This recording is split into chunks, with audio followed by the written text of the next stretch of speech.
Hi everyone, એનઆઈએસએમના આ વેબિનારમાં હું આપ સૌનું સ્વાગત કરું છું. જેમ કે તમે સૌ જાણો છો, સેબીના મુખ્ય 3 ધ્યેય છે. એમાંથી એક ધ્યેય છે રોકાણકારોની સુરક્ષા. આને ધ્યાનમાં રાખીને એનઆઈએસએમ ઘણા વેબિનાર ગોઠવે છે મંથ ઓન મંથ, કે જેથી રોકાણકારોને સાચું માર્ગદર્શન મળે.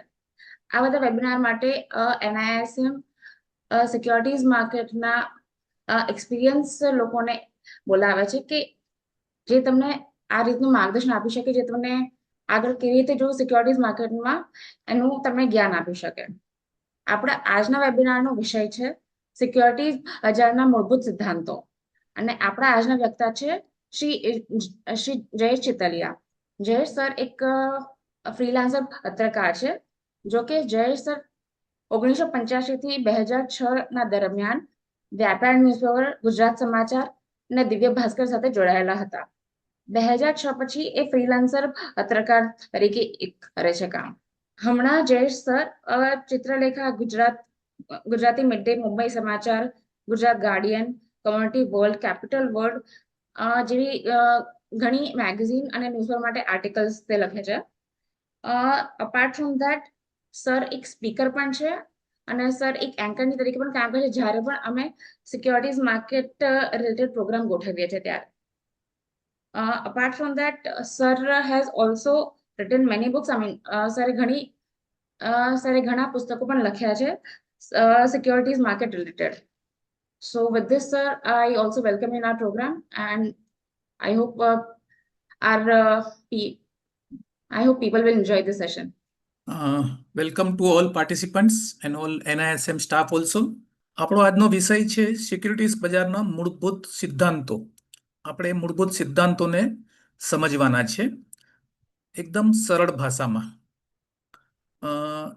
આ વાત કરતી વખતે હું એવું ધારું છું અને માનું છું કે જે લોકો માર્કેટમાં નવા આવ્યા છે અથવા આવવા ઈચ્છે છે એ લોકોએ જે પાયાની બાબતો સમજવી જોઈએ માર્કેટ સંબંધી, સિક્યુરિટીઝ માર્કેટ સંબંધી, જેને આપણે શેર બજાર બી કહી શકીએ, સ્ટોક માર્કેટ બી કહી શકીએ, એ લોકો આજે ભાગ લઈ રહ્યા છે. તો એમને મૂળભૂત પાયાના સિદ્ધાંતો સમજાવવાની દ્રષ્ટિથી મેં મારું પ્રેઝન્ટેશન તૈયાર કર્યું છે. આમ તો શેર બજારને, સિક્યુરિટીઝ માર્કેટને સમજતા 3 વર્ષથી 30 વર્ષ પણ લાગી જાય, અને 30 વર્ષ પછી પણ એ પૂરેપૂરું સમજાય કે નહીં એ પાક્કું કહી શકાય નહીં. અને એ જ વાતને અહીંયા મારે 30 મિનિટમાં સમજાવવાનો પ્રયાસ કરવાનો છે. એટલે આપ સમજી શકો છો કે આપણે એની એક ઝલક જોઈશું, અને તમે પ્રોપરલી ધ્યાન આપીને એક એક વસ્તુને યાદ રાખશો તો આપણે જે એક કહેવત છે હિન્દીમાં કે સમજો તો ઈશારા કાફી, એના જેવી આ વસ્તુ છે. આ કોઈ રોકેટ સાયન્સ નથી, કે બહુ મોટું મેથેમેટિક્સ નથી, કે બહુ કોમ્પ્લિકેટેડ ઇસ્યુઝ નથી. આપણે ઘણીવાર કેટલીય અઘરી બાબતોને કોમન સેન્સથી પણ સમજી શકતા હોઈએ છીએ. એવી રીતે માઇન્ડને આપણે જો પ્રોપરલી અપ્લાય કરીએ તો માર્કેટને સમજવું એટલું બધું અઘરું નથી. ઓફકોર્સ આપણે નિયમિત અભ્યાસ કરવો જરૂરી છે, અવેરનેસ રાખવી જરૂરી છે. હવે આપણે એક એક સ્ટેપથી આગળ વધીએ તો next step, Sahil, the next slide. આપણે અત્યારે પ્રવેશની વાત કરી રહ્યા છીએ કે સિક્યુરિટીઝ માર્કેટમાં, એટલે કે શેર બજારમાં અત્યારે જે પ્રમાણે આપણે દિવાળી જોઈ, જબરદસ્ત તેજી હતી, ઇન્ડેક્સ યરલી હાઈ બનાવ્યા, નિફ્ટી અને સેન્સેક્સ બંને, અને દિવાળીના દિવસોમાં માર્કેટ ઓવરઓલ તેજીમાં રહ્યું. હવે આ બધી તેજી દર થોડા વર્ષે તેજી આવતી હોય છે, એટલે જે રિકવરી કહીએ, માર્કેટ ઘટે એને કરેક્શન કહીએ. એટલે માર્કેટનો તો આ નેચર હોય છે, વધ ઘટ, એ જ એની પેટર્ન છે. તો આપણે પ્રવેશ જ્યારે કરવાનું વિચારતા હોઈએ ત્યારે આપણા માઇન્ડમાં કેટલાક મુદ્દા સ્પષ્ટ હોવા જોઈએ. એક તો as far as securities market is concern, એટલે કે ઇક્વિટી માર્કેટ, શેર બજાર, તો આપણું પહેલું લક્ષ્ય હોવું જોઈએ લોંગ ટર્મ રોકાણ. અહીંયા તમે 1 મહિના માટે, 6 મહિના માટે કે એકાદ વર્ષ માટે ઇન્વેસ્ટમેન્ટ કરવા આવો, એમાં બહુ મોટા જોખમ થઈ જાય. માર્કેટ આટલા શોર્ટ ટર્મ માટે નથી. અહીંયા લોંગ ટર્મ રોકાણ કરવાના ઈરાદાથી જ પ્રવેશ કરવો જોઈએ. આ વસ્તુ માઇન્ડમાં પહેલેથી ક્લિયર હોવી જોઈએ કે હું લોંગ ટર્મ ઇન્વેસ્ટમેન્ટ માટે અહીંયા એન્ટ્રી લઉં છું. બીજી વસ્તુ ધ્યાનમાં રાખવાની છે કે હું ઇન્વેસ્ટર તરીકે એન્ટ્રી લઉં છું, ટ્રેડર તરીકે એન્ટ્રી લઉં છું કે સ્પેક્યુલેટર. હવે આ 3 અલગ અલગ કેટેગરી છે. એમાં ઘણીવાર એવું થાય છે કે ઇન્વેસ્ટર ટ્રેડર બની જાય છે અને ટ્રેડર સ્પેક્યુલેટર બી બની જાય છે. ઇન્વેસ્ટર એટલે કે જે ઇન્વેસ્ટમેન્ટ કરીને લોંગ ટર્મ એના શેર્સને, સ્ટોક્સને હોલ્ડ કરે છે. ટ્રેડર છે એ લે વેચ કરે છે, ખરીદી કરે છે, વેચાણ કરે છે, ખરીદી કરે છે, વેચાણ કરે છે. એટલે એમાં એ પ્રોફિટ કરે, લોસ કરે, પ્રોફિટ કરે, લોસ કરે. અને ઘણીવાર ડે ટ્રેડર હોય છે. ઘણા લોકો એક વીકમાં આટલા અમુક દિવસ માટે શેર રાખે, પછી વેચી કાઢે. અમુક લોકો એકાદ મહિના માટે રાખે ને વેચી કાઢે. એટલે ડે ટ્રેડર હોય છે, એ સેમ ડે લે વેચ કરે અને at the end of the day, at the end of the trading session એ પ્રોફિટ કરે અથવા લોસ કરે. આ સેકન્ડ કેટેગરી છે. થર્ડ કેટેગરી છે જે સ્પેક્યુલેટ કરે છે. એટલે એનું ટર્મ નક્કી નથી હોતી. એ સ્પેક્યુલેટ કરે છે, કે અમાઉન્ટ લગાડે છે સ્ટોક્સ પર અને એ સટ્ટો કરે છે. આપણી ગુજરાતીમાં કહીએ સટ્ટો છે એ. તો એનું હાઈ રિસ્ક લે છે.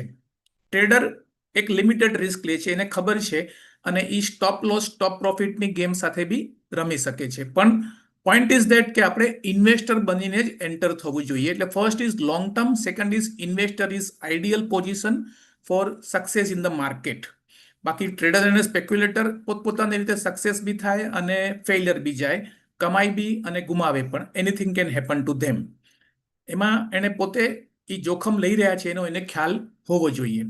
એ થર્ડ જે વસ્તુ છે આપણી જોખમ. એટલે જોખમ સમજીને એન્ટ્રી લેવાની છે. જોખમ સમજીને ઇન્વેસ્ટર, ટ્રેડર કે સ્પેક્યુલેટર બનવાનું છે. Risk is always there. Equity is risky. એટલે દરેક જગ્યાએ સમજાવવામાં આવે છે કે equity investment is subject to risk. એટલે એ રિસ્કને સમજીને જ ઇન્વેસ્ટર આગળ વધે એવી સેબીની અને ગવર્મેન્ટની ગાઈડલાઈન છે, અને એવી સ્ટેચ્યુટરી નોટિસ બી દર વખતે આપવામાં આવે છે. ચોથી વસ્તુ છે, શેર બજારમાં એન્ટ્રી વખતે આપણી પાસે પેશન્સ એટલે કે ધીરજ, સંયમ, આ બે વસ્તુ ખાસ હોવી જોઈએ. કંટ્રોલ નહીં. અને થર્ડ ઇઝ ધ મનની ચંચળતા. જે આપણે કહીએ છીએ કે જે માર્કેટ ઇઝ ઓલવેઝ વોલેટાઇલ, તો એ ચંચળ કહેવાય. બજાર ચંચળ હોય છે, વધઘટ કર્યા કરે. ક્યારેક 500, 700, 800, 1000 પોઈન્ટ વધી જાય, ક્યારેક સેમ લેવલ પર એ ઘટી જાય નહીં. તો એ માર્કેટ તો by nature is market volatile. Market જો એકદમ સ્ટેબલ હોય તો એનો ઇન્ટરેસ્ટ લોકોનો વયો જાય, એમાંથી રહે નહીં. એટલે વધઘટ એનું નેચર છે. અને વધઘટ માર્કેટ કરે છે એના અલગ અલગ કારણો હોય છે, અલગ અલગ ફેક્ટર હોય છે, અલગ અલગ ઘટનાઓ બને છે, સમાચારો આવે છે, એના આધારે માર્કેટ વધઘટ કરે છે. સ્ટોક્સ પણ એના આધારે વધઘટ કરે છે. એટલે ઇન્વેસ્ટરનું કર્તવ્ય એ છે કે ઇન્વેસ્ટરે ધ્યાનમાં રાખવાનું છે કે એ ઇન્વેસ્ટમેન્ટ કરે ત્યારે એને વધઘટથી પેનિકમાં આવી જવાનું નથી, કે વધઘટથી બહુ અસર પામવાનું નથી. એને ધીરજ રાખીને હોલ્ડ કરવાનું છે, તેને કંટ્રોલ રાખીને હોલ્ડ કરવાનું છે, અને મનની ચંચળતાને દૂર રાખવાની છે. મનને ચંચળ થવા દેવું નથી. એટલે it's a psychology, one can say it's a behaviour pattern. એટલે આપણું મન ચંચળ હોય છે, જેને કારણે આપણે ફાસ્ટ નિર્ણયો લઈ નાખીએ, ફાસ્ટ ગભરાઈ જઈએ, કાં તો ફાસ્ટ આપણે ઉત્સાહમાં આવી જઈએ, એટ્રેક્ટિવ થઈ જઈએ કે ચલો આ ફટાફટ આ શેર લઈ લ્યો. એટલે આ મનને સ્થિર રાખવાનું, બને ત્યાં સુધી એને સ્ટેબલ રાખીને ડિસિઝન લેવાના છે. અને પાંચમો મુદ્દો છે એન્ટ્રી વખતનો સમય. એટલે મેં પહેલા જ કીધું કે લોંગ ટર્મ સમય આપવો બહુ જ જરૂરી છે. લોંગ ટર્મને આપણે ઇક્વિટી માર્કેટ માટે એમ કહી શકીએ કે 7 વર્ષથી 10 વર્ષ, that is A ideal long term period. હવે લોકો લોંગ ટર્મને ઘણીવાર વર્ષ, 2 વર્ષ બી લોંગ ટર્મ માનીને ચાલતા હોય છે. That is wrong. As per equity principles A wrong છે. સમય લાંબામાં લાંબો હોવો જોઈએ. વોરેન બફેટની ભાષામાં કહીએ તો વોરેન બફેટ જે ગ્લોબલ ઇન્વેસ્ટમેન્ટ ગુરુ છે, એમનું કહેવું એવું છે કે તમે જ્યારે સ્ટોક માર્કેટમાં એન્ટ્રી લ્યો છો ત્યારે 5 થી 7 વર્ષ કે વધુ વર્ષ માર્કેટને તાળું લાગી જશે એમ સમજીને તમે બેસી જાઓ છો. પછી તમે પાછા જોતા નથી ઘડી ઘડી ત્યાં. તમારા ઇન્વેસ્ટમેન્ટને એક એફડીની જેમ, આપણે કેમ બેંકમાં એફડી હોય 5 વર્ષની, તો આપણે એવરી મંથ કે એવરી ક્વાર્ટર જતા નથી બેંકમાં કે મારી એફડી કેટલી વધી. બરાબર છે? એવી રીતે અહીંયા સ્ટોકમાં ઇન્વેસ્ટમેન્ટ કર્યા પછી વારંવાર જોવાનું જ નથી. એનો લોંગ ટર્મ એપ્રોચ છે. ઓફકોર્સ રિવ્યુ જરૂરી છે, મોનિટરિંગ જરૂરી છે, પણ એના માટે પેનિક થવાનું નથી. એટલે સમયને લાંબો ગાળો રાખવાનો છે, તો જ સંપત્તિ સર્જન, જેને માર્કેટની ભાષામાં કહે છે વેલ્થ ક્રિએશન, થઈ શકે. એટલે આ 5 મુદ્દા ખાસ એન્ટ્રી લેવલ પર આપણે ધ્યાન રાખવા જરૂરી છે. નેક્સ્ટ સાહિલ. હવે પ્રવેશની આપણે વાત કરી, એ મુદ્દાઓ ધ્યાનમાં રાખવાની બી વાત કરી. તો હવે આપણે એ જોઈએ કે પ્રવેશ પહેલા શું ધ્યાનમાં રાખવું જોઈએ. નહીં, મારે પહેલી વાત એ કરવી જોઈએ, પણ મારે પ્રવેશ કરાવવા છે અહીંયા, કારણ કે market is very very important for growth of our assets, our wealth, right? Market બહુ જ એવું સરસ મજાનું સ્થળ છે કે જ્યાં આપણે જો આપણા જ્ઞાનનો પ્રોપર ઉપયોગ કરીને ઇન્વેસ્ટમેન્ટ કરીએ તો in real sense we can create good wealth. તો એની પહેલા આપણે આપણી જાતને અને આપણા પરિવારને પ્રોટેક્ટ કરી લેવું જોઈએ પ્રોપરલી, જેને કહે ને કે પ્રોપર એક સિક્યુરિટીની વોલ ઊભી કરવી જોઈએ. તો માર્કેટમાં એન્ટર થતા પહેલા આપણું ફાઇનાન્શિયલ પ્લાનિંગ જરૂરી છે. ફાઇનાન્શિયલ પ્લાનિંગ એટલા માટે જરૂરી છે જેથી કરીને આપણી પોતાની લાઈફ અને ફેમિલીની લાઈફને પહેલા સિક્યોર કરીએ. કેમ કે માર્કેટમાં એન્ટર થયા પછી નાનું મોટું રિસ્ક શરૂ થઈ જશે. એ બધા રિસ્ક હિડન હોય છે, આપણને ખબર નહોતી હોતી, અનપ્રિડિક્ટેબલ હોય છે, રાઈટ? તો પ્રવેશ પહેલા શું કરવું જોઈએ? ફાઇનાન્શિયલ પ્લાનિંગમાં આપણે આપણું ઇન્સ્યોરન્સ પ્રોપર હોવો જોઈએ. That is mainly term insurance હોવો જોઈએ, જેથી કરીને આપણે આપણા પરિવારની એક સુરક્ષા ઊભી કરી શકીએ. સેકન્ડ, આપણો મેડિક્લેમ હોવો જોઈએ, જેથી કરીને કંઈ પણ માંદગી આવી મોટી અને મોટા ખર્ચ હેલ્થ રિલેટેડ આવ્યા તો આપણી ઇન્વેસ્ટમેન્ટની રકમ તોડવી ન પડે, આપણો મેડિક્લેમ એને પહોંચી વળે એટલી રકમનો પ્રોપર મેડિક્લેમ પોલિસી આપણી પાસે હોવી જોઈએ. એટલે એક આપણે ફેમિલીને સિક્યોર કર્યું બાય લાઈફ ઇન્સ્યોરન્સ અને પર્ટિક્યુલરલી ટર્મ ઇન્સ્યોરન્સ. અધર ઇન્સ્યોરન્સ નહીં, બીજા બધા ઇન્સ્યોરન્સ ઇન્વેસ્ટમેન્ટ તરીકે ન જોવા જોઈએ. ઇન્સ્યોરન્સને માત્ર ઇન્સ્યોરન્સ તરીકે જોવું જોઈએ. મેડિક્લેમને હેલ્થ કવરેજ માટે આપણે ધ્યાનમાં રાખવું જોઈએ. એમાં આપણી હેલ્થ બી આવી જાય અને પરિવારની હેલ્થ પણ એમાં કવર થઈ જાય, જેથી કરીને ક્યારે પણ આપણે ઇન્વેસ્ટમેન્ટને તોડવું ન પડે. થર્ડ ઇઝ એફડી, એટલે અમુક રકમ આપણે ફિક્સ ડિપોઝિટમાં રાખી મૂકવી જોઈએ, જેથી કરીને ક્યારે બી ઇમરજન્સી આવી તો આપણે એફડીમાં ચોક્કસ ટકા વ્યાજ મળતું હોય છે, એને આપણે એકવાર તોડીને એ ઇમરજન્સી માટે ફાઇનાન્સ ઊભું કરી શકીએ, પૈસા મેળવી શકીએ. જ્યારે ઇન્વેસ્ટમેન્ટ જો કરેલું હોય આપણું સ્ટોક માર્કેટમાં અને એને આપણે વચ્ચેથી તોડીએ તો આપણી જે સમય, જેટલો સમય આપણે ઇન્વેસ્ટમેન્ટ રાખ્યું છે એનું આપણું એ ફેલ થઈ જાય. આઈ મીન કે એના ફ્રૂટ્સ આપણને પ્રોપર મળે નહીં. અને ઘણીવાર તો 1 વર્ષ થયા પછી એવું બી બને કે આપણે લીધેલા શેરના ભાવ અડધા થઈ ગયા હોય અથવા ઓછા થઈ ગયા હોય. પેનિક થવાની જરૂર નથી એની અંદર, પણ આપણે એ પછી લોસ કરીને કાઢવું પડે એવું થાય. એટલે FD is A one of the protection, કે ઇમરજન્સી આવી તો આપણે એફડીને બ્રેક કરીને આપણે એ ઇમરજન્સીમાં એ પૈસાનો ઉપયોગ કરી શકીએ. એવી જ રીતે છે ઇમરજન્સી ફંડ. ઇમરજન્સી ફંડ બી આપણી પાસે એક લિક્વિડ ફોર્મમાં હોવો જોઈએ. ફાઇનાન્શિયલ પ્લાનરની ભાષામાં એવું કહે છે કે એ ફંડ, આપણે કોઈ જોબ કરીએ છીએ તો આપણી જે સેલેરી છે એની 6 મહિનાની સેલેરી આપણે એક ઇમરજન્સી ફંડ તરીકે રાખી મૂકવી જોઈએ, જેથી કરીને કોઈ પણ એવી ઘટના બને કે આપણને જોબ લોસ આવે, કંઈ પણ પ્રોબ્લેમ આવે જોબમાં અને આપણે જોબ છોડી દેવી પડે એક યા બીજા કારણસર, ત્યારે આપણે નવી જોબ મળતા મળતા આપણને ઘણીવાર મહિનો લાગે, ઘણીવાર 2 મહિના લાગે, તો મેક્સિમમ 6 મહિનામાં આપણને નવી જોબ મળી જાય એવી ધારણા બાંધીને આપણે 6 મહિનાનું ફંડ, જેથી કરીને 6 મહિના આપણને ઘર ચલાવવામાં કોઈ પ્રોબ્લેમ આવે નહીં, આપણી day to day life, family life financially disturbance ન ભોગવે, એ રીતે આપણે સિક્યોર રહીએ. અને 6 મહિના is a better period, good period to protect our that time during the no job period, right? અને ફાઇનાન્શિયલ પ્લાનર આપણો કેવો હોવો જોઈએ? જેમ આપણે દરેક ફેમિલીનો એક ડોક્ટર હોય, આપણે દરેક ફેમિલીમાં એક ફેમિલી ડોક્ટર હોય જ, રાઈટ? અને આપણે કંઈ પણ થાય આપણા હેલ્થ રિલેટેડ તો આપણે એ ડોક્ટર પાસે જઈ અને ચેકિંગ કરાવીએ, એની એડવાઇસ લઈએ, કારણ કે એ ફેમિલી ડોક્ટર છે. પછી કંઈક મોટી વસ્તુ હોય ને એ આપણને રિફર કરે બીજા કન્સલ્ટન્ટ પાસે, તો એ જુદી વસ્તુ છે. પણ આપણે પહેલા ફેમિલી ડોક્ટર પાસે જઈએ, જેથી કરીને આપણી હેલ્થ ઇસ્યુને આપણે રિઝોલ્વ કરી શકીએ એનો બેઝિક લેવલ ઇટ સેલ્ફ. એટલે ફાઇનાન્શિયલ પ્લાનર એવી રીતે હોવો જોઈએ કે જે આપણો ફેમિલી ફાઇનાન્શિયલ પ્લાનર છે, રાઈટ? અને આજે ફાઇનાન્શિયલ સર્વિસીસનું મહત્વ વધતું જાય છે. Certified financial planner registered with regulator હોય જ છે, એની પાસે જ જવું બેટર છે. એ ખાસ ધ્યાન રાખવું, રજિસ્ટર્ડ હોવા જરૂરી છે રેગ્યુલેટર પાસે. જે પણ હોય રેકગ્નાઇઝ હોવા જરૂરી છે. એટલે આ 5 વસ્તુ ધ્યાન રાખવી જરૂરી છે બિફોર એન્ટ્રી. એટલે આપણને સિક્યોર્ડ, આપણા ફેમિલીને સિક્યોર્ડ કરી લીધા પછી આપણે સ્ટોક માર્કેટનો વિચાર આગળ વધારવો જોઈએ. નેક્સ્ટ સાહિલ. સાહિલ નેક્સ્ટ. હવે આપણે આવ્યા રોકાણ. ટાઇટલ છે આપણું રોકાણ શેર બજારમાં નહીં, સ્ટોક્સમાં. એટલે આ હું એમ કહેવા માંગુ છું કે શેર બજારમાં રોકાણ ન કરવું. ઇટ મીન્સ, એનો અર્થ મારો એ છે કે માર્કેટ છે ને એ વાઇડ છે, એમાં હજારો લિસ્ટેડ સ્ક્રિપ્ટ છે, રાઈટ?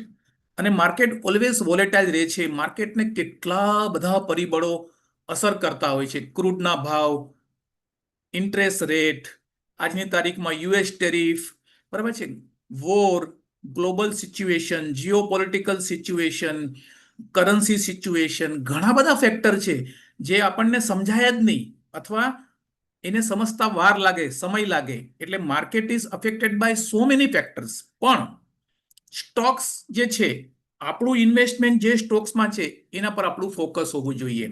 ફોર એક્ઝામ્પલ, આપણે જે 4 કે 5 સ્ક્રિપ્ટમાં ઇન્વેસ્ટમેન્ટ કરતા રહ્યા છીએ, તો આપણું ફોકસ શું હોય કે એ કંપની શું કરી રહી છે.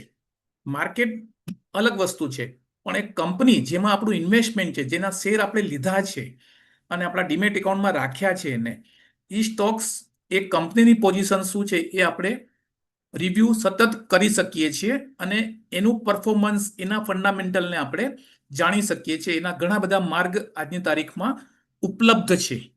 એટલે આપણું ઇન્વેસ્ટમેન્ટ સ્ટોક્સ હોવું જોઈએ અને સ્ટોક્સ પર આપણું ધ્યાન આપણે રાખી શકીએ. બજાર, મેં અગાઉ બી કીધું એ પ્રમાણે, બજારનું નેચર, સ્વભાવ ઓલવેઝ વોલેટાઇલ રહેશે. એ વોલેટિલિટી વધારે હોય, ઓછી હોય, પણ એ રહેવાની જ છે. એટલે એ આપણને અસર કરવી જોઈએ નહીં અને આપણું ધ્યાન સ્ટોક્સ પર હોવું જોઈએ. માર્કેટ 3 આધાર હોય છે. માર્કેટના 3 આધાર, મુખ્ય આધાર જેને કહીએ આપણે. એક છે ફંડામેન્ટલ્સ, એટલે કે ઇકોનોમિક ફંડામેન્ટલ્સ દેશના કેવા છે, અર્થતંત્રની પરિસ્થિતિ આખી એકચ્યુઅલી ફંડામેન્ટલ્સ કેવા છે ઇકોનોમીના, અર્થતંત્રના, રાઈટ? એમ મુખ્ય વસ્તુ છે. જેમ કે જીડીપી ગ્રોથ કેવો છે, ઉત્પાદન, manufacturing, service sector, import, export, consumption, demand, કેટલી બધી વસ્તુઓ છે ઇકોનોમીની જે ઓવરઓલ જઈને જીડીપીને અસર કરે છે. અને જીડીપી એના આધારે વધે છે કે ઘટે છે એ પ્રમાણે એ હોય છે. તો એ એક ફંડામેન્ટલ છે. બીજું છે પ્રવાહિતા. પ્રવાહિતા એટલે કે લિક્વિડિટી. જ્યારે બી માર્કેટમાં પૈસો ખૂબ ફરતો હોય, બહુ જ લિક્વિડિટી બહુ હાઈ હોય, ત્યારે શું થાય કે લોકો આ તો આડેધડ એનો વપરાશ કરે, ઉપયોગ કરે, એટલે ખર્ચા કરે, બહુ પૈસા હોય તો માણસ, રાઈટ? અને બીજું શું કરે, તો એને ક્યાંક ને ક્યાંક ઇન્વેસ્ટમેન્ટ કરે. સોનામાં કરે, ચાંદીમાં કરે, શેર્સમાં કરે, એફડીમાં મૂકે પૈસા, ક્રિપ્ટોમાં મૂકે, ક્યાંય પણ એને જ્યાં લાગે, રિયલ એસ્ટેટમાં મૂકે. તો એ ઓલવેઝ લિક્વિડિટી પણ ડિપેન્ડ કરે છે. લિક્વિડિટી જ્યારે પણ ઓછી હોય માર્કેટમાં ઓવરઓલ, ત્યારે એ માર્કેટને અસર કરે કે એ માર્કેટને વધવા ન દે બહુ. એટલે પ્રવાહિતા બી એ બીજો મુખ્ય આધાર છે માર્કેટનો. અને થર્ડ ઇઝ સેન્ટિમેન્ટ. સેન્ટિમેન્ટ આપણે જેને કહીએ છીએ માનસ. માર્કેટનું માનસ શું છે, માર્કેટનું મૂડ શું છે. ઘણીવાર બધું સારું હોય, ફંડામેન્ટલ સારા હોય, લિક્વિડિટી સારી હોય, પણ સેન્ટિમેન્ટ ખરાબ હોય. કોઈ બી એવી ઘટના બની ગઈ દેશની અંદર કે ઓવરઓલ ગ્લોબલ લેવલ પર, તો જે એ સંભાવના હોય કોઈ બી જોખમની, અથવા કંઈ બી એવી વસ્તુ બને કે જેનાથી લોકો એકદમ પોતાને સેફગાર્ડ કરવાનું પ્લાન કરે, તો એકદમ સાચવીને આગળ વધે. એટલે સેન્ટિમેન્ટ ડિસ્ટર્બ થઈ જાય. હું તમને એક્ઝામ્પલ આપું કે યુએસ ટેરિફની વાત આવી ત્યારથી હજી સુધી ફાઇનલ થયું નથી, પણ જે અપડાઉન આપણે જોયા અને એની અસરો જોઈ, નિર્ણયો, હેડલાઇન, આ બધાની અસર થયા રાખે. તો એ અસર ઇન્વેસ્ટરના બિહેવ પર થાય, ઇન્વેસ્ટરના સેન્ટિમેન્ટ પર થાય. એટલે આપણે જે કહીએ ને કે સેન્ટિમેન્ટ આપણો મૂડ કેવો છે, એટલે માર્કેટનો બી એક મૂડ હોય, માર્કેટનું સેન્ટિમેન્ટ હોય, જે વિવિધ પરિબળોને કારણે સારું બને અથવા બગડે એવું હોય છે. એટલે એ પણ એક વસ્તુ આપણે ધ્યાનમાં રાખવાની બહુ જ જરૂરી છે. થર્ડ છે આની અંદર મુદ્દો વૈવિધ્યકરણ, જેને આપણે અંગ્રેજીમાં કહીએ છીએ ડાયવર્સિફિકેશન. એટલે આપણું ઇન્વેસ્ટમેન્ટ છે ને, જ્યારે આપણે આમ તો બે પ્રકારના ડાયવર્સિફિકેશન હોય. એક એસેટમાં, એસેટ અલોકેશન એટલે જુદી જુદી એસેટ્સમાં આપણું ઇન્વેસ્ટમેન્ટ હોવું જોઈએ. એ આપણે ફાઇનાન્શિયલ પ્લાનરની એડવાઇસ લઈને અથવા આપણી સ્ટડી કરીને કઈ એસેટમાં કેટલું પ્રોપોર્શન, કેટલું પોર્શન આપણે આપણી કેપિટલનું રાખવું, ઇન્વેસ્ટેબલ કેપિટલ જે છે, તો શેર્સમાં કેટલા રાખવા, ડિબેન્ચર્સમાં કેટલા રાખવા, એફડીમાં કેટલા રાખવા, ગોલ્ડમાં, સિલ્વરમાં કેટલા રાખવા, રિયલ એસ્ટેટમાં કેટલા રાખવા, આ બધી એસેટ અલોકેશન છે. એ તો હોવું જોઈએ આપણી કેપિટલના આધારે. પણ સાથે સાથે જ્યારે શેર બજારમાં હોવ ત્યારે એક જ સેક્ટરના ઘણા બધા શેર લેવા that is not advisable, right? કે તમે ઇન્ફ્રાસ્ટ્રક્ચરના સેક્ટરમાં ગયા તો બધી જ કંપની, તમારું ઇન્વેસ્ટમેન્ટ બધી જ એવા સ્ટોકમાં છે જે ઇન્ફ્રાસ્ટ્રક્ચર સેક્ટરની છે, તો દેટ ઇઝ નોટ આઈડિયલ. ઘણીવાર એનાથી બહુ ફાયદો બી થઈ જાય, પણ ઘણીવાર ભારે નુકસાન બી થાય. એટલે સેક્ટર બી છે ને અલગ અલગ હોવા જોઈએ, અને એ સેક્ટરમાંની કંપનીઓ બી આપણે એ પ્રમાણે ચૂઝ કરવાની હોય. એટલે diversification is very key parameter in case of investment, જેથી કરીને આપણને ખ્યાલ આવે કે આપણો પોર્ટફોલિયો ડાયવર્સિફાઈડ છે, અને ક્યાંક કોઈક જગ્યાએ કોઈ સેક્ટરમાં મંદી આવી તો બીજા સેક્ટરમાં તેજી હોય, કોઈમાં તેજી છે તો ત્રીજા સેક્ટરમાં મંદી હોય. તો આપણું ઇન્વેસ્ટમેન્ટ જો ડાયવર્સિફાઈડ હોય તો ઓવરઓલ ઇમ્પેક્ટ એની, નેગેટિવ ઇમ્પેક્ટ એની ઓછી થઈ જાય, અને આપણે એને પ્રોપરલી બેલેન્સ કરી શકીએ. એટલે diversification is again a key factor investment करती वक्त. साहिल, एक कोई सवाल अगर लेना है तो ले सकते हो हम क्वेश्चन. हाँ सर, मैं फर्स्ट क्वेश्चन लॉन्च कर रहे. ठीक है sir, first question is live sir. Right. હવે આપણે મિત્રો, સવાલ છે કે રોકાણ કરતી વખતે શેરોની પસંદગી શેના આધારે કરવી જોઈએ? હવે આની સામે ચાર ઓપ્શન છે, તમે કયો ઓપ્શન સિલેક્ટ કરશો આની અંદરથી? માર્કેટ ટિપ્સના આધારે શેર પસંદ કરવો જોઈએ, કે ટીવીની બિઝનેસ ચેનલ જોઈને નક્કી કરવું જોઈએ કે મારે આ શેર ખરીદવો જોઈએ, કે પછી આપણો કોઈ ફ્રેન્ડ કે રિલેટિવ્સ કે કોઈ સલાહ આપે કે ભાઈ આ શેર લઈ લે એટલે લઈ લેવો જોઈએ, કે પછી આપણે આપણો સ્ટડી કરીને, પ્રોપર સ્ટડી કરીને આપણે શેર લેવો જોઈએ, શેરને સિલેક્ટ કરવો જોઈએ? આ જવાબ તમારે આપવાનો રહેશે. અભી એ next slide is next. Okay sir, next slide. Yeah हाँ सर. હવે જે આપણે જે ન્યૂ ઇન્વેસ્ટર છે એમ માનીને હું આ સ્લાઇડ મેં તૈયાર કરી છે કે આની પ્રોસેસ શું છે.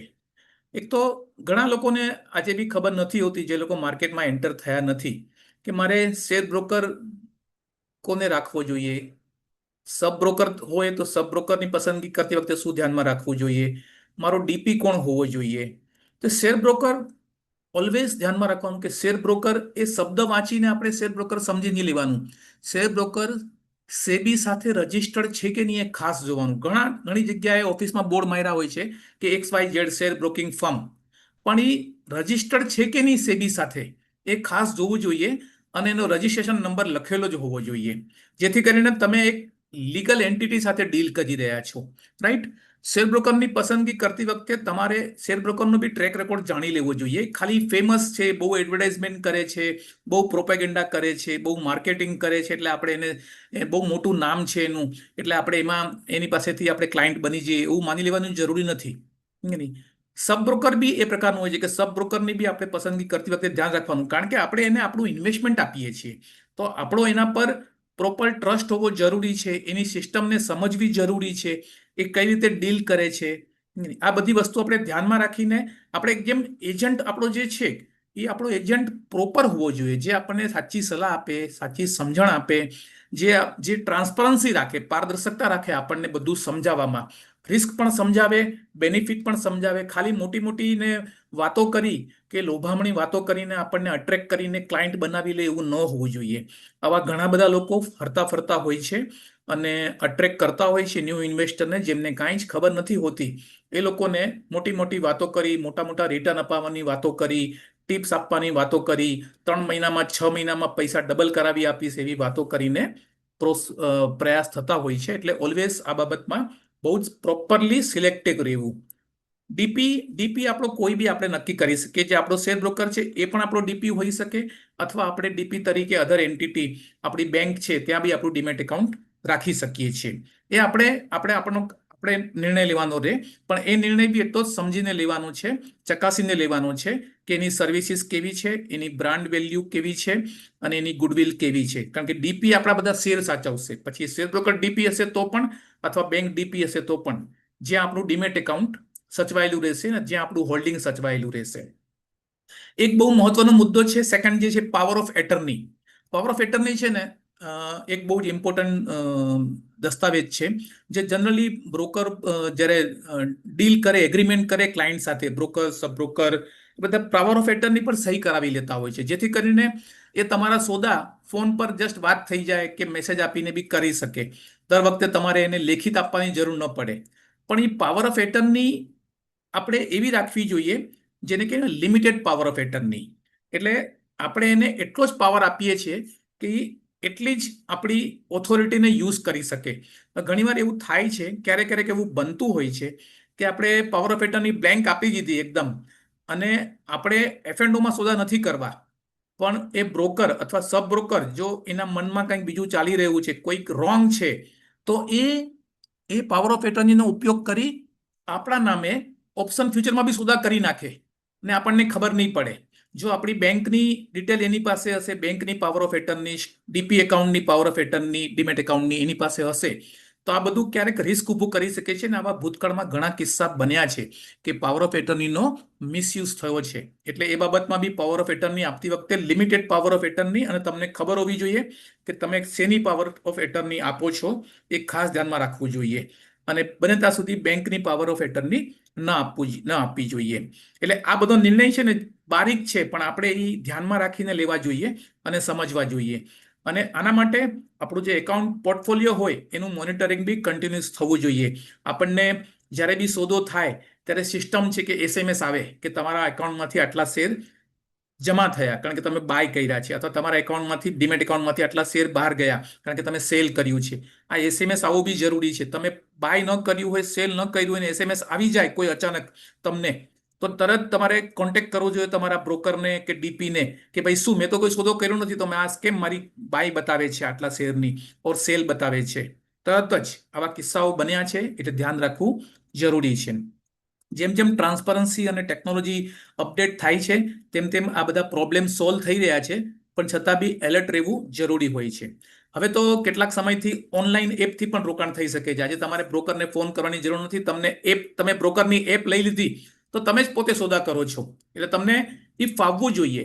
તમે ટેકનોલોજી સાવી હોવ તો તમને એ બધું ફાવે કે તમે પોતે જ સોદા કરો છો, તમે પોતે જ ભાવ ભરો છો, એટલે કોઈ પ્રોબ્લેમની શક્યતા જ ન રહે. તો ઓનલાઈન એપથી પણ આ કામ થઈ શકે છે. ચોથી વસ્તુ છે કે તમારે માર્કેટમાં જ્યારે બી તમે સોદા કરતા હો, રેગ્યુલર કરતા હો, ત્યારે અવેરનેસ બહુ જરૂરી છે અને સ્ટડી બહુ જરૂરી છે. તમે એકદમ મોટું ઇન્વેસ્ટમેન્ટ કરો અને પછી એના પર જરા પણ ધ્યાન ન આપો, સમાચારો પર અથવા તો એના સ્ટડી પર, એમ ન ચાલે. ભલે તમે લોંગ ટર્મ ઇન્વેસ્ટર છો, પણ તમારું રિવ્યુ તો પ્રોપરલી થતું રહેવું જરૂરી છે. તમારે આખો દિવસ એની પાછળ પડી જવાની જરૂર નથી, કે આખો દિવસ બિઝનેસ ચેનલ જોયા કરવાની જરૂર નથી, કે છાપા વાંચવાની બી જરૂર નથી આખો દિવસ. પણ થોડું થોડું મોનિટરિંગ અને ઘટનાઓથી, મેજર ઘટનાઓથી વાકેફ રહેવું જરૂરી છે. અને રિવ્યુ ઓફ પોર્ટફોલિયો મેં તમને કીધું, એ રિવ્યુ તમે લોંગ ટર્મ ઇન્વેસ્ટર હો તો તમે 3 મહિને કરો, 6 મહિને કરો, પણ તમારા શેરના ભાવ વધે છે, ઘટે છે, બહુ જ ડ્રાસ્ટિક ચેન્જ લાગે તો તમારે એ સ્ટોક્સમાં જોવું જોઈએ કે એ કંપનીમાં એવું તે શું બન્યું કે એનો ભાવ એકદમથી 6 મહિનામાં 50% ડાઉન થઈ ગયો, અથવા મેજોરિટી ડાઉનફોલ આવ્યો, અથવા એકદમથી વધી ગયો કે નહીં, તો હવે હું શું કરું? પ્રોફિટ બુક કરું અને પછી પાછું કરેક્શનમાં લઉં? આ બધા નિર્ણય તમારે લેવાના આવે વચ્ચે. આ નિર્ણય વ્યક્તિ પર ડિપેન્ડ કરે છે, રાઈટ? આ બધા માટે તમારે જાગૃત અને સ્ટડી રાખવી બહુ જરૂરી છે. એટલે review also is necessary. Next Sahil, time is a big factor in the market. એટલે સમય જ તમારું જોખમ ઘણીવાર નક્કી કરતું હોય છે. જો તમે એકદમ શોર્ટ ટાઈમ માટે માર્કેટમાં ગયા તો એવું બી બને કે શોર્ટ ટાઈમમાં તમને જબરદસ્ત ફેન્ટાસ્ટિક રિટર્ન મળે. શેરનો ભાવ 25 રૂપિયા હોય અને એ 3 મહિનામાં જ તમને એ 75 રૂપીસ થઈ જાય એવું બને. અને ક્યારેક 25 રૂપિયાના 25 પૈસા પણ થઈ જાય એવું પણ બને. એટલે તમે કેટલા સમય માટે સ્ટોક લીધો છે અને કેવો સ્ટોક લીધો છે એના પર ડિપેન્ડ કરે છે. એટલે માર્કેટમાં 3 ટર્મ છે: શોર્ટ ટર્મ, મીડિયમ ટર્મ અને લોંગ ટર્મ. હવે આના માટે હું સિમ્પલ એક્ઝામ્પલ તમે આપી દઉં. જે લોકો બોમ્બે રહે છે એ લોકો જાણતા હશે કે આપણે પીક અવર્સમાં સવારે બોરીવલીથી ટ્રેન પકડીએ, પીક અવર્સમાં કાંદિવલી બોરીવલીથી, અને આપણે અંધેરી ઉતરવું હોય તો આપણે શું કરીએ? આપણે જેવા ટ્રેનમાં એન્ટર થઈએ કે આપણે ડોર પર જઈને ઊભા રહી જઈએ, બીકોઝ આપણને ખબર છે રશ અવર્સ છે, પીક અવર્સ છે, એટલે અંધેરી ઉતરવું હશે તો આપણે ડોર પર પહેલેથી જ ઊભા રહીને સાઈડમાં ઊભા રહેવું જરૂરી છે, જેથી કરીને ઉતરવામાં આપણને તકલીફ ન પડે. રાઈટ? કારણ કે ગરદી બહુ છે, અંદર જઈને બેસી શકાય નહીં અંધેરી ઉતરવું હોય તો. પણ એટલે એ જે છે અંધેરી ઉતરનારો, એ કોણ છે? તો શોર્ટ ટર્મ ઇન્વેસ્ટર છે, કે જેને માર્કેટમાં એન્ટર થયા પછી થોડા સમયમાં જ એને નીકળી જવું છે, એક્ઝિટ લઈ લેવી છે, તો એ શોર્ટ ટર્મ ઇન્વેસ્ટર છે. તો એ મોટું રિસ્ક લે છે અંદર. દાદર ઉતરવું છે તો એ મીડિયમ ટર્મ ઇન્વેસ્ટર છે, કારણ કે એ અંદર જઈને સીટ મળે તો બેસી શકે છે, અથવા અંદર જઈને શાંતિથી સાઈડમાં ઊભો રહી શકે છે, કારણ કે એના સ્ટેશનને હજી આવવાને વાર છે. એટલે દાદર માટે એ બાંદ્રાથી બી ઊભો થાય ધીરે ધીરે, અને દાદર માટે દરવાજા સુધી પહોંચીને ટ્રેનમાંથી આરામથી ઉતરી શકે છે. That is a medium term investor. અને જેને ચર્ચગેટ જવું છે, લાસ્ટ સ્ટેશન છે, તો એ તો આરામથી અંદર ઘૂસી અને શાંતિથી વિન્ડો સીટ પર બેસી શકે અગર જગ્યા હોય તો, અથવા કોઈ બી એક કોર્નરમાં જઈને એ ઊભો રહી શકે. એને કોઈ ચિંતા કરવાની જરૂર નથી ગર્દી કેટલી બી થાય, કારણ કે અંદર એને સેફ સીટ અથવા સ્ટેન્ડિંગ મેળવી લીધું છે. હવે એને ઉતરવાનું છે ક્યાં? લાસ્ટ સ્ટેશન પર, ચર્ચગેટ પર. તો this is called long term investor. A long term investor 5 વર્ષ, 7 વર્ષ, 10 વર્ષ, તો એને માર્કેટની જે વચ્ચે ટ્રેનની ગર્દી છે, એવી રીતે માર્કેટની ગર્દી છે, વોલેટિલિટી છે, up down, up down, up down, major incidents, crisis, આ બધાની એને ચિંતા નથી કરવાની. એટલે એ ચર્ચગેટ ઉતરે છે. એટલે લોંગ ટર્મ ઇન્વેસ્ટરને લિમિટેડ રિસ્ક હોય છે અને લિમિટેડ સમય હોય છે એની પાસે રિસ્કની દ્રષ્ટિએ. રાઈટ? હવે નેક્સ્ટ સ્લાઇડ. હવે માર્કેટમાં શરૂઆત કરવી છે, આપણે શેર લેવાની શરૂઆત કરવી છે, તો આપણે જેમ માર્કેટ પહેલા આપણે આપણી લાઈફને સિક્યોર કરી, એવી રીતે આપણે ઇન્વેસ્ટમેન્ટની શરૂઆત મારી દ્રષ્ટિએ, આપણે વાત કરીએ છીએ સિક્યુરિટીઝ માર્કેટની, જેની અંદર આપણે મ્યુચ્યુઅલ ફંડને બી ઇન્ક્લુડ કરી શકીએ, કારણ કે મ્યુચ્યુઅલ ફંડ પણ અલ્ટિમેટલી સિક્યુરિટીઝ માર્કેટમાં ઇન્વેસ્ટમેન્ટ કરતું હોય છે, in A date or in A equity. Right? તો મ્યુચ્યુઅલ જે નવા છે એકદમ, એ લોકો એની શરૂઆત મ્યુચ્યુઅલ ફંડની સ્કીમ્સથી કરવું જોઈએ. મ્યુચ્યુઅલ ફંડની સ્કીમ બહુ જ સિમ્પલ, ટ્રાન્સપરન્ટ અને બેટર હોય છે, in sense of that simplicity, કે તમે ઇન્વેસ્ટમેન્ટ કરી નાખ્યું, લમસમ ઇન્વેસ્ટમેન્ટ, પછી તમારે એને છોડી દેવાનું છે, તમારે એના પર ધ્યાન નથી રાખવાનું, કારણ કે some fund managers are there who is taking care, જે તમારા ઇન્વેસ્ટમેન્ટનું ધ્યાન રાખશે. એટલે આપણે એમ કહીએ ને કે જો આપણે પોતે કાર ડ્રાઈવ કરીએ તો આપણે સતત ધ્યાન રાખવું પડે, આપણે બ્રેક પર ધ્યાન રાખવું પડે, સ્ટીયરિંગ પર ધ્યાન રાખવું પડે, ટ્રાફિક પર ધ્યાન રાખવું પડે, સિગ્નલ પર ધ્યાન રાખવું પડે. પણ એની બદલે જો આપણે ઉબર બુક કરી છે, ઓલા બુક કરી છે, અથવા બસમાં ટ્રાવેલ કરી છે, અથવા ટ્રેનમાં ટ્રાવેલ કરી છે, પબ્લિક ટ્રાન્સપોર્ટમાં, તો વી આર નોટ વરીડ. આપણે બેઠા છીએ, ડ્રાઈવર કોઈ બીજું છે, અને ટ્રેન કે બસ એ ચલાવે છે, આપણે અંદર બેઠા છીએ. રાઈટ? એટલે આપણું રિસ્ક એકદમ મિનિમાઇઝ થઈ જાય છે. આપણું સ્ટેશન આવે, આપણે ઉતરી જવાનું છે, આપણે ધ્યાન કંઈ નથી આપવાનું, ટ્રાફિક પર, સિગ્નલ પર, ક્યાંય નહીં, એ ડ્રાઈવર ધ્યાન આપશે. એટલે મ્યુચ્યુઅલ ફંડની યોજનાઓ એવી છે કે જેમાં મ્યુચ્યુઅલ ફંડના પ્રોફેશનલ ફંડ મેનેજર આપણા ફંડને મેનેજ કરે છે. રાઈટ? એમાં બી બેસ્ટ સ્કીમ ગણાય છે, that is called SIP, SIP in short, systematic investment plan. આજે ઘર ઘર સિસ્ટમેટિક ઇન્વેસ્ટમેન્ટ પ્લાન પહોંચી ગયા છે, જેના બેનિફિટ બહુ જ સારા હોય છે, અને તેજી અને મંદી બંનેમાં વિન વિન સિચ્યુએશનમાં રાખે ઇન્વેસ્ટરને, એવી એસઆઈપી હોય છે. બીજું, એમાં જોખમ હોય છે પણ બહુ જ ઓછું હોય છે, લિમિટેડ હોય છે. પણ યાદ રાખવાનું કે મ્યુચ્યુઅલ ફંડમાં બી 6-12 મહિના માટે ઇન્વેસ્ટમેન્ટ કરવાનું, શોર્ટ ટર્મ ઇન્વેસ્ટમેન્ટ કરવાનું એડવાઇઝેબલ નથી.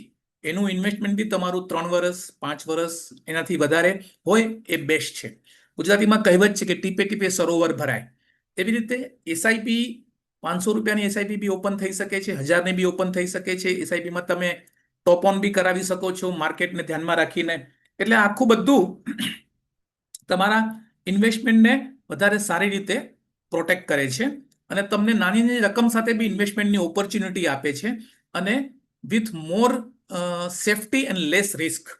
એવી જ રીતે આઈપીઓ હોય છે તમારી એન્ટ્રી માટે માર્કેટમાં. આઈપીઓ પર તમે હમણાં આઈપીઓ બહુ બધા આવી રહ્યા છે અને આઈપીઓમાં તમારે જે અસબા સિસ્ટમ છે કે તમને શેર્સ અલોટ થાય, નક્કી થાય તો જ તમારા બેંક એકાઉન્ટમાંથી પૈસા જાય. Very very fantastic system. જે પહેલા એક સમય એવું હતું કે આઈપીઓમાં ઇન્વેસ્ટમેન્ટ કર્યા પછી તમારું રિફંડ તમને ક્યારે મળશે, 3 મહિને, 6 મહિને, બહુ બધા ઇસ્યુઝ હતા. એ ઇસ્યુમાં આપણે જતા નથી, પણ અસબા ઇઝ ધ બેસ્ટ સિસ્ટમ, જેથી કરીને તમારા શેર લાગે તમને ફાળવવામાં આવે તો જ એટલા જ પૈસા તમારા બેંકમાંથી કટ થાય, અધરવાઇઝ તમારા બેંકમાંથી કાંઈ જાય નહીં અને તમારી બેંકમાં એ બેલેન્સ એઝ ઇટ ઇઝ પાછી આવી જાય અમુક લોક ઇન પીરિયડ પછી, જેથી કરીને તમારું રિફંડનું કોઈ પણ રિસ્ક રહે નહીં.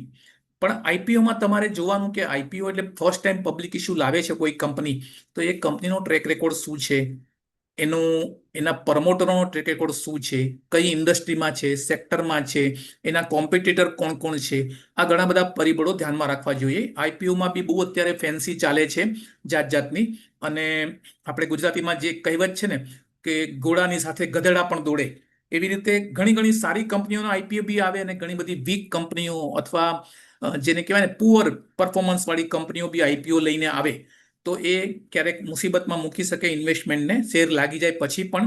અને લોકોનો ટ્રેક એમાં બી એવું હોય છે કે ભાઈ લિસ્ટિંગ ગેઇન લઈને નીકળી જવું, તો that is not a ideal situation.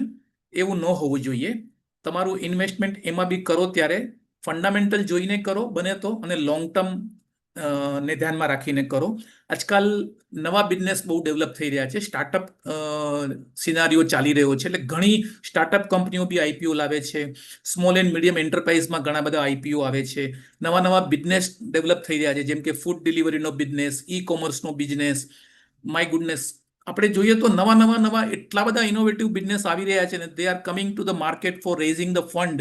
તો એ ધ્યાનમાં રાખવું જોઈએ કે આ બિઝનેસ ને સમજવાની કોશિશ કરવી જોઈએ. દે આર ન્યૂ અને we are also new in the market. તો એ માર્કેટમાં આ બિઝનેસ જે આવી રહ્યો છે, જે બિઝનેસ માટે કેપિટલ ઊભી કરાઈ રહી છે, જેમાં આપણે ઇન્વેસ્ટમેન્ટ કરી રહ્યા છે, એ બિઝનેસ વિશે આપણને વધારે ખબર નથી. એ બિઝનેસ કેટલો ચાલશે, કેટલો સક્સેસ થશે, એનું ટર્નઓવર ભલે કેટલું બી વધે પણ એ પ્રોફિટ કરતો ક્યારે થશે. આજે ઘણા બધા બિઝનેસ એવા આવ્યા છે, બહુ ફેમસ નામો છે, એ લોકોના વોલ્યુમ બહુ છે, ટર્નઓવર બી બહુ છે, પણ એ લોકો હેવી લોસમાં કામ કરી રહ્યા છે. હવે જો એ સર્વાઈવ નહીં કરે તો કાલ સવારે એવું બની શકે કે એના શેર્સમાં જે લોકોએ ઇન્વેસ્ટમેન્ટ કર્યું છે એ શેરના ભાવ આઈધર ઝીરો થઈ જાય or it became A penny stock, અથવા પછી એમાં કોઈ વેલ્યુ જ ન રહે. એટલે એ જે ચમક દેખાય છે નામોથી, મોટા મોટા નામોથી, નવા બિઝનેસોની, એ નામોની અંદર દોરાઈ જવું જોઈએ નહીં. એને સમજીને જ ધીમે ધીમે આગળ વધવું જોઈએ. એનો સ્કોપ કેવો છે એમાં ન સમજાય તો there are always advisers available. અને એડવાઇઝર બી એવા પકડવા કે જે રજિસ્ટર્ડ હોય. કોઈની બી એડવાઇસ લઈ લીધી ને ચાલ્યા, એ ન હોવું જોઈએ. When you are putting your money for investment, ત્યારે તમારું રિસ્ક તમારે ધ્યાન રાખવાનું જ છે. અને આજકાલ વેલ્યુએશનની બી ગેમ બહુ ચાલે છે, એટલે વેલ્યુએશન હાઈ બતાવે અથવા એને ક્રિએટ કરે એ પ્રમાણે, અને એના આધારે જો લોકો આકર્ષાઈ જતા હોય તો એને આગળ જઈને એની પોતાના ઇન્વેસ્ટમેન્ટની વેલ્યુ ડાઉન થઈ શકે, એવું બહુ મોટું રિસ્ક રહી શકે છે. માર્કેટમાં ઘણીવાર લોકો પૂછતા હોય છે કે ભાઈ મંદીમાં લોકો એવું કરે કે માર્કેટમાંથી બહાર નીકળી જાય, એક્ઝિટ લઈ લે. મંદી આવે ને, અરે યાર મંદી છે, માર્કેટ વધતું જ નથી, સતત ડાઉન જઈ રહ્યું છે, કોઈને કોઈ કારણસર માર્કેટ નીચે જ જઈ રહ્યું છે, એટલે એને કહે છે બેર ફેઝ. બરાબર છે? બેર ફેઝમાં લોકો માર્કેટ છોડવા લાગે, ઇન્વેસ્ટમેન્ટ ઓછું કરી નાખે, ઇન્વેસ્ટમેન્ટ બંધ કરી નાખે, માર્કેટ તરફ જોવાનું બી બંધ કરી નાખે, નર્વસ થઈ જાય. બરાબર છે? અને ઘણા લોકો પેનિકમાં આવી જાય અને શેર વેચીને જે મળ્યા એ પૈસા લઈ લ્યો. જે ઓછો પ્રોફિટ તો ઓછો પ્રોફિટ, લોસ થાય છે બુક તો લોસ કરીને બી હમણાં એકવાર વેચી કાઢો, કારણ કે નહીં તો પછી ઓર લોસ વધશે આપણી. This is a wrong approach. આવું નહીં કરવું જોઈએ. એકચ્યુઅલી જો સ્ટોક સારો છે, કંપની સારી છે, તો અને કંપનીના fundamental because of economic situation આગળ પાછળ થયા છે, પણ ટ્રેક રેકોર્ડ સારો છે, પ્રમોટર સારા છે, મેનેજમેન્ટ ઓકે છે, પ્રોપર છે, તો મંદીમાં ઓલવેઝ જ્યારે ભાવ નીચે જાય, બહુ નીચે જાય, ત્યારે થોડું થોડું બાઇંગ કરતા જવું જોઈએ અને એક્યુમ્યુલેટ કરવા જોઈએ સારા સ્ટોક, નહીં કે માર્કેટમાંથી એક્ઝિટ લઈ લેવી જોઈએ. એવી જ રીતે જ્યારે તેજી આવે ત્યારે ત્યારે તમારે એમ વિચારવાનું કે હવે હજી વધશે એમ કરતા એક ચોક્કસ લેવલ પર પાર્ટલી બી પ્રોફિટ બુક કરવો જોઈએ અને કરેક્શન આવે ત્યારે પાછા એને રીઇન્વેસ્ટ કરવા જોઈએ. પણ આ તમારે જો લોંગ ટર્મ ઇન્વેસ્ટર છો તો આ તમારે ચિંતા કરવાની જરૂર નથી. પણ જો તમે શોર્ટ ટર્મ કે મીડિયમમાં છો તો તમે આ ટેક્ટિક્સ અમુક અનુભવ પછી અજમાવી શકો છો કે મારે અમુક સમયે પ્રોફિટ બુક કરવો જોઈએ, ને અમુક શેર્સ એવા હોય છે કે જેમાં તમે પાછી બી ખરીદી કરી શકો અને કરવી પણ જોઈએ, જેનો લોંગ ટર્મ ટ્રેક રેકોર્ડ હોય એને એ પ્રમાણે લોંગ ટર્મ માટે રાખવું છે. જો એક વસ્તુ ધ્યાનમાં રાખવી જરૂરી છે કે વેલ્થ ક્રિએશન માટે long term holding is must. 3-6 મહિના કે 2-5 વર્ષમાં વેલ્થ ક્રિએટ નહીં થાય. Wealth creation is a long period taking process.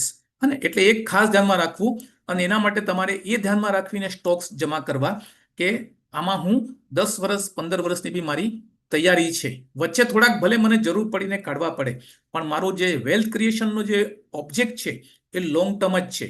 Than only you will able to create wealth in a real sense. એટલે આ એક સમય, ધીરજ, પેશન્સ જેને કહીએ, કંટ્રોલ અને ડિસિપ્લિન આ ખાસ માર્કેટમાં હોવા જરૂરી છે. ધેન ઓનલી આપણે વેલ્થ क्रिएट કરી શકીએ इन रियल सेंस. अभी साहिल कोई नेक्स्ट क्वेश्चन रखना है तो आप रख सकते हैं. ठीक है सर, हम नेक्स्ट क्वेश्चन लॉन्च हाँ कर देते हैं. हाँ, देखिए हाँ. હવે દોસ્તો આ બીજો સવાલ છે, શેર બજારમાં કેટલા સમયગાળા માટે રોકાણ કરવું જોઈએ. જે હમણાં જ મેં તમને વાત કરી એના આધારે એ સવાલના જે ઓપ્શન છે, 1 વર્ષ માટે, અથવા ઘણા કે ના કંઈ નક્કી નહીં, આપણે તો અમુક સમય માટે કરીએ. થર્ડ ઓપ્શન છે ભાવ વધે કે વેચી દેવા માટે રોકાણ કરવું જોઈએ, અને ચોથો ઓપ્શન છે 7 થી 10 વર્ષ જેવા લાંબા ગાળા માટે કરવું જોઈએ. હવે આનો જવાબ તમે સમજી ગયા હશો, આઈ હોપ એકદમ ક્લિયર છે. એટલે આ વસ્તુ બી ધ્યાનમાં રાખવી જરૂરી છે કે તમે ઇન્વેસ્ટમેન્ટ કરો ત્યારે તમારો ટાઈમ ફેઝ કેટલો તમે રાખો છો. સાહિલ નેક્સ્ટ. હવે આપણે શરૂઆત કરી, આપણે दिस इज ऑलरेडी कवर्ड. साहिल ये हो गया है. हाँ. हाँ, अभी ये बराबर. सिलेक्शन ऑफ स्टॉक्स આપણે હમણાં વાત કરી કે આપણે સ્ટોક સિલેક્શન કઈ રીતે કરવું. તો આપણે ઘણીવાર એમ કહીએ કે આપણે બધા કહે છે કે શેર બજારમાં શેર લઈ લો, પણ મારે કયા શેર લેવા એ કોઈ નથી કહેતું. અને જે કહે છે એ ટિપ્સ કહેવાય છે. તો એ tips is not at all reliable. એ કોઈ બી આપે તો tips culture is bad culture. એમાં તમે ઘણીવાર સક્સેસ બી થાવ ને ઘણીવાર બહુ હેવી લોસ પણ થઈ જાય એની અંદર. એટલે ટિપ્સ થી દૂર રહેવું સારું છે, સેફ છે. એટલે શું કરવું કે આપણે ફંડામેન્ટલ જોવા. હવે ફંડામેન્ટલ જોવા માટે સમજવું શું કે ઘણાને ફંડામેન્ટલ એક્ઝેક્ટલી ખબર નથી હોતી. તો સેન્સેક્સ અને નિફ્ટી આ બે બેન્ચમાર્ક ઇન્ડેક્સ છે આપણા ઇન્ડિયાની કેપિટલ માર્કેટના, રાઈટ? તો સેન્સેક્સ અને નિફ્ટીમાં કયા શેર છે, એને ઈ શેરને સેન્સેક્સમાં અથવા નિફ્ટીમાં પોઝિશન શા માટે મળી, એટલે સ્થાન કેવી રીતે મળ્યું, એના ફંડામેન્ટલ એટલા સ્ટ્રોંગ હોય કારણ કે એના ક્રાઇટેરિયા જ એવા છે કે જેનો ટ્રેક રેકોર્ડ બહુ સોલિડ છે, પ્રોફિટેબિલિટી સોલિડ છે. જે એના ક્રાઇટેરિયા છે ને બહુ ટાઈટ ક્રાઇટેરિયા છે, બહુ જ ડિસિપ્લિન વાળા અને બહુ જ ઇમ્પોર્ટન્ટ ફેક્ટર સાથે એ ક્રાઇટેરિયા ડિસાઇડ કરવામાં આવ્યા છે. એટલે ત્યાં સારી સ્ક્રિપ હોય, સારા સ્ટોક હોય, સારા ટ્રેક રેકોર્ડ વાળી કંપની હોય, એને જ ત્યાં સ્થાન મળે. એટલે સેન્સેક્સમાંની કંપની અને નિફ્ટીમાંની કંપની જે ઇન્ડેક્સમાં છે એને આપણે બહુ ચિંતા કરવાની જરૂર નથી એના વિશે, કારણ કે એને અંદર ઇન્ડેક્સમાં જ એટલા માટે લેવામાં આવી છે કે એનો ટ્રેક રેકોર્ડ બહુ જ સારો ગણાય છે. પછી ક્યારેક ઇકોનોમીના સિચ્યુએશન બદલાવાને કારણે ભાવમાં આગળ પાછળ થાય એક જુદી વસ્તુ છે. ક્યારેક કોઈ એવી ઘટના બની જાય ઇન્ડિવિજ્યુઅલ કંપની સાથે, that is a rare case. Otherwise selection માટે જે સેન્સેક્સ અને નિફ્ટી આ બે છે, જેમાં 30 શેર સેન્સેક્સમાં છે ને 50 શેર્સ નિફ્ટીમાં છે, એમાંથી સિલેક્ટ કરી શકો. બાકી બી જે બીજા ઇન્ડેક્સ છે 100, 200 અને 500, પછી તમે એ ગ્રુપ કહી શકો. તો એના આધારે એ બધા ગ્રુપ બન્યા છે. એટલે સેબી અને સ્ટોક એક્સચેન્જની જે ગાઈડલાઈન છે એને ગ્રુપના આધારે એમાં એને ઇન્વેસ્ટમેન્ટ મૂકવામાં આવે છે, કંપનીઓને મૂકવામાં આવે છે. એટલે આપણને એના ફંડામેન્ટલ એ ગ્રુપના આધારે, જેમ કે આપણે કેમ કોઈ ટીવી લેવા જઈએ, ફ્રીજ લેવા જઈએ મોલમાં, શોપિંગમાં, તો આપણે શું જોઈએ, એની બ્રાન્ડ જોઈએ કે કઈ બ્રાન્ડની ટીવી છે, આનું મેન્યુફેક્ચરર કોણ છે, બ્રાન્ડ કઈ છે. ફ્રીજ લઈએ તો બ્રાન્ડ કઈ છે. એટલે એ બ્રાન્ડ શા માટે જોઈએ છે? કારણ કે એ બ્રાન્ડની પોતાની એક ગુડવિલ છે, એનો સસ્ટેનેબિલિટીનો ટ્રેક રેકોર્ડ છે, એની ડ્યુરેબિલિટીનો ટ્રેક રેકોર્ડ છે, એ વર્ષોથી આ કામ કરી રહ્યું છે. તો એના આધારે આપણે એને પસંદ કરીએ કે નહીં, this is a good brand, right? Only marketing is not thing, બરાબર છે? એવી જ રીતે સ્ટોક સિલેક્શનમાં આપણે ઇન્ડેક્સના સ્ટોક્સ મેઇનલી અને ફંડામેન્ટલી પરફોર્મન્સ વાઇઝ ને આજે બધી માહિતી આપણને ઇઝીલી મળે છે, વેબસાઇટ પર જઈને બી મળે છે, કંપનીની વેબસાઇટ પરથી બી મળે છે, સ્ટોક એક્સચેન્જની વેબસાઇટ પરથી બી મળે છે, બધું અવેલેબલ છે ઇન્ફોર્મેશન, જે આપણે ડેટા જઈને જોઈ શકીએ છીએ, એના એવરી ક્વાર્ટરના રિપોર્ટ જોઈ શકીએ છીએ, એની કન્સિસ્ટન્સી જોઈ શકીએ છીએ, એના કેટલા વર્ષથી ડિવિડન્ડ આપે છે, પ્રોફિટેબિલિટી શું છે, માર્જિન શું છે, બધું જોઈ શકીએ છીએ. અને જ્યાં આપણને ન સમજાય તો we can always go to the advisor proper, we can always ask our reliable broker કે ભાઈ આમાં શું છે, વી કેન સ્ટડી, અને એ કરતા જ રહેવું જોઈએ. આપણને ખબર હોય, અધૂરી ખબર હોય તો પણ આપણે સ્ટડીને છોડી ન દેવું જોઈએ, કરતા રહેવું જોઈએ. સેકન્ડ છે ETF, એક્સચેન્જ ટ્રેડેડ ફંડ. મેં તમને કીધું કે સિલેક્ટ કરવાનો સ્ટોક, તો હવે તમને સમજો કંઈ કન્ફ્યુઝન છે કે મારે કયો શેર લેવો, મને ખબર જ નથી આવતું, આઈડિયા જ નથી આવતો, જજમેન્ટ નથી આવતું મારું, તો ETF એક્સચેન્જ ટ્રેડેડ ફંડ શેરની જેમ એના યુનિટ ટ્રેડ થાય છે માર્કેટમાં.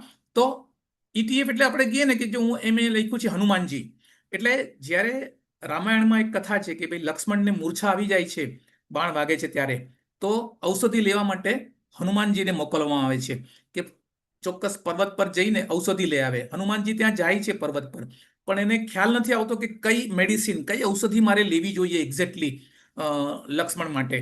તો એ આખો પર્વત ઉચકીને આવી જાય છે. તો શેરબજારની ભાષામાં આપણે કહીએ તો જ્યારે બી આપણને કયો સ્ટોક્સ લેવો એ ક્લેરિટી ન હોય, જજમેન્ટ ન આવી શકતું હોય, ડિસિઝન ન લઈ શકતા હોય, તો better we buy the index, એટલે કે ETF એક્સચેન્જ ટ્રેડેડ ફંડ. આપણે ઇન્ડેક્સને જ બાય કરી લઈએ in the form of ETF, right? અહીંયા ઓપ્શન ફ્યુચર નથી, હા, ફ્યુચર ઓપ્શન નથી અહીંયા.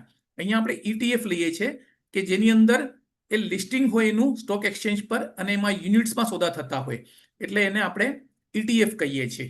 તો આપણે ETF લઈએ એટલે સમજો આપણે નિફ્ટીનો ETF લીધો કે સેન્સેક્સનો ETF લીધો, તો સેન્સેક્સમાં જેટલી કંપનીઓ છે એ બધી આપણી બાય થઈ ગઈ એક સાથે, એક ETF લેવાથી. અને નિફ્ટી ETF લીધો તો નિફ્ટીની બધી 50 કંપનીઓ છે એ આપણે એક સાથે બાય કરી લઈએ છીએ. એટલે આપણું છે ને રિસ્ક ડિવાઈડ થઈ જાય છે આઈધર 30 સ્ક્રિપ્સમાં ઓર 50 સ્ક્રિપ્સમાં, અને આપણો પોર્ટફોલિયો ઓટોમેટિકલી વેલ ડાયવર્સિફાઈડ થઈ જાય છે. પણ એમાં એવું છે કે એનો ગ્રોથ ધીમે ધીમે થાય. ઇન્ડિવિજ્યુઅલ સ્ટોક્સ કરતા ઇન્ડેક્સનો ગ્રોથ ધીમો હોય ઓલવેઝ, પણ દેટ ઇઝ સિક્યોરિટીની દ્રષ્ટિએ એ બહુ જ બેટર સિક્યોર્ડ હોય કમ્પેરેટિવલી. એટલે ETF is also one of the instrument એ આમાં છે. અને આપણે સ્ટોક સિલેક્ટ કરીએ ત્યારે વધુમાં વધુ ભાર લોંગ ટર્મ પર જેમ મૂકીએ છીએ ઇન્વેસ્ટમેન્ટ કરતી વખતે, એવી રીતે કંપનીની હિસ્ટ્રી, એનો track record, large cap fund હોવો જરૂરી છે, અને કંપનીનું જે કહેવાય ને કે ડેટા, બેલેન્સ શીટ આપણને રીડ કરતા ન બી આવડતી હોય તો Hello, બી sir. બેઝિક કોમન સેન્સથી આપણને ખ્યાલ આવી જાય. Yes, next. Yeah. We are near to finish now. Yeah, please, sir. Because we are already running short યા of યા time. યા યા હા, સાવચેતી રાખવાની જરૂર એ છે કે આપણે ઘણીવાર newspapers, TV channel, social media, આ બધાથી આપણે દોરવાઈ જતા હોઈએ છીએ. તો એ બધું વાંચવાનું, જાણવાનું, પણ એનાથી દોરવાઈ જવાનું નહીં, એને સત્ય માની નહીં લેવાનું નહીં, પછી ટોળામાં તણાઈ જવાનું નહીં. એટલે બહુ બધા લોકો શોર કરતા હોય ને, જે મીન્સ કે આમ છે તેમ છે, એટલે બધાની ગોસિપ ચાલતી હોય, રૂમર્સ ચાલતી હોય, એનાથી પણ દોરવાઈ જવાનું નહીં. એટલે એ આપણે કહેવાય ને ટોળામાં ભળી જવાનું નહીં, આપણે ઇન્ડિવિજ્યુઅલી થિંક કરીને ડિસિઝન લેવાનું. F&O is a risky instrument of investment. A hedging માટે છે પર્ટિક્યુલરલી, એટલે એનાથી ન સમજાય, અને રિટેલ ઇન્વેસ્ટરોએ એનાથી દૂર રહેવામાં જ સાવચેતી રાખવી જરૂરી છે. એનાથી દૂર રહ્યો F&O થી.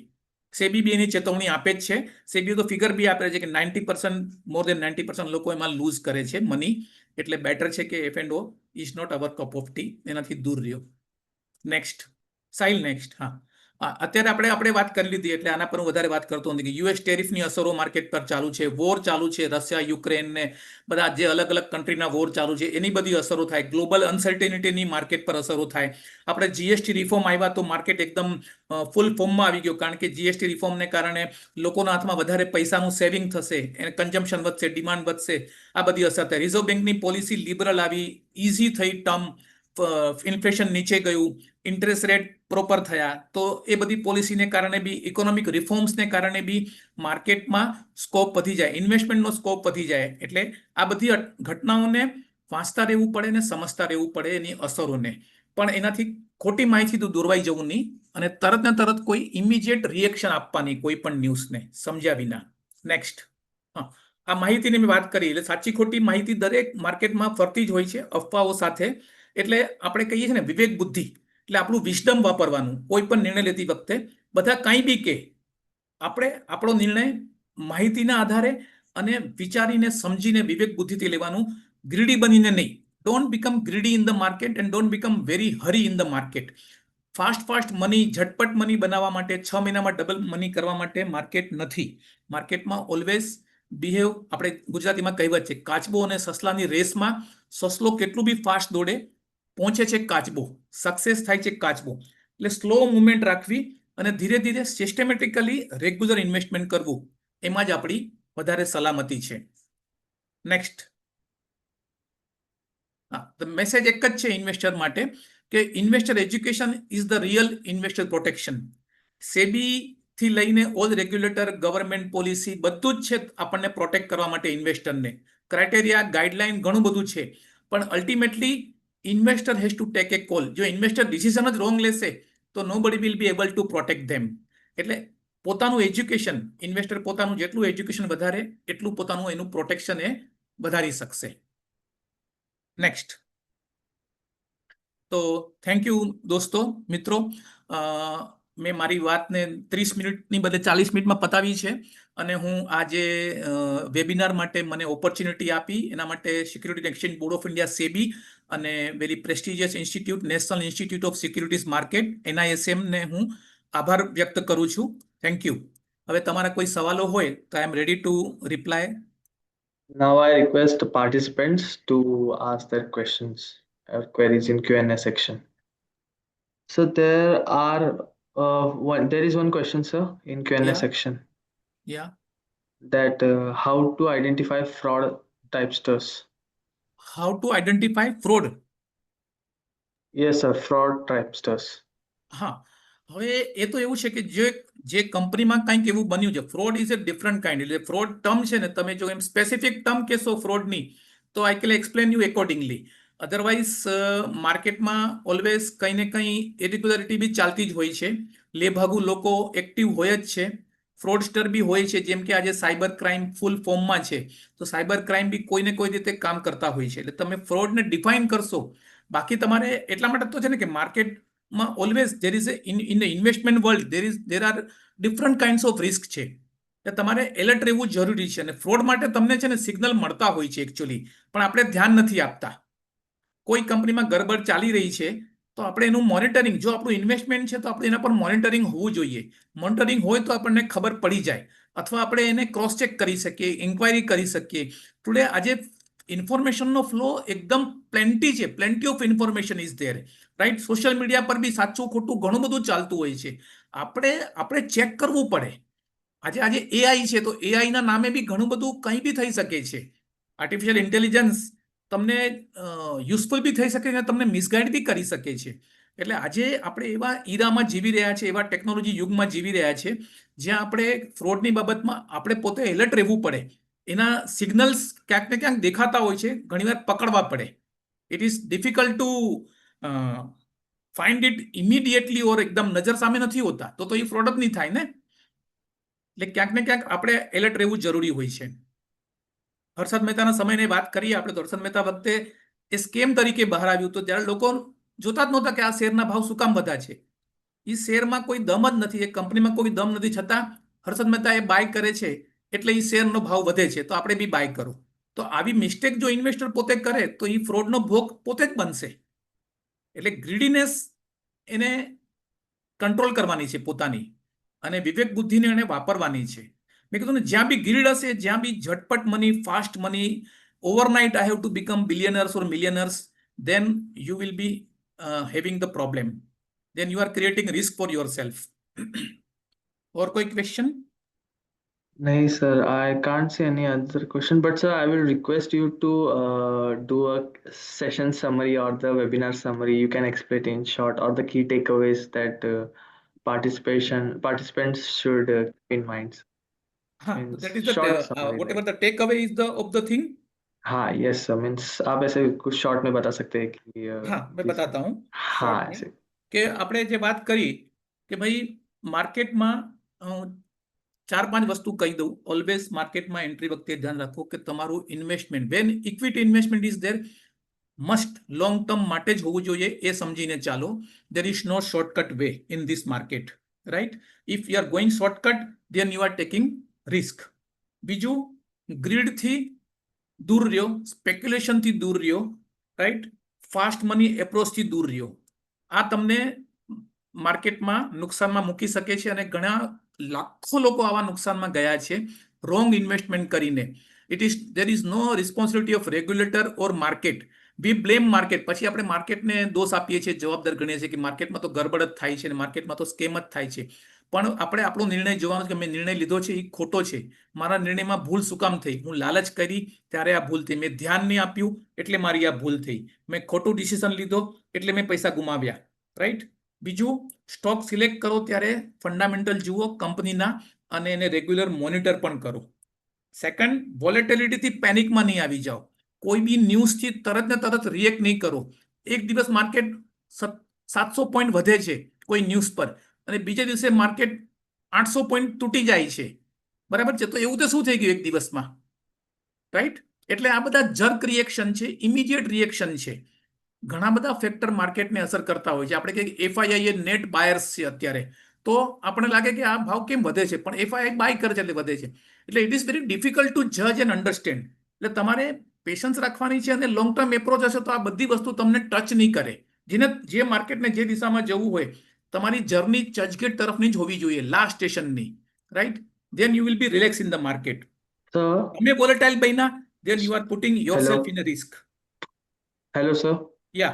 Yeah, sorry to interrupt, but until the time you are explaining, can I launch the remaining poll questions? Our Sure. remaining yeah, sure you sure. can explain sir. હવે આપણે ત્રીજો ક્વેશ્ચન હતો પોલ ક્વેશ્ચનમાં, આઈપીઓમાં રોકાણ અરજી કરતી વખતે શું ધ્યાનમાં રાખવું જોઈએ? હા, તો કંપની કયા સેક્ટરની છે એ, તેના પ્રમોટર્સ અને ટ્રેક રેકોર્ડ અને ફંડામેન્ટલ્સ જોવા જોઈએ. થર્ડ, બજારની તેજી મંદી જોવી જોઈએ. અને ફોર્થ, મીડિયાના રિવ્યુ પર જવું જોઈએ. આનો જવાબ તમે ડિસાઇડ કરી શકશો ઇઝીલી આટલું સાંભળ્યા પછી. Next question.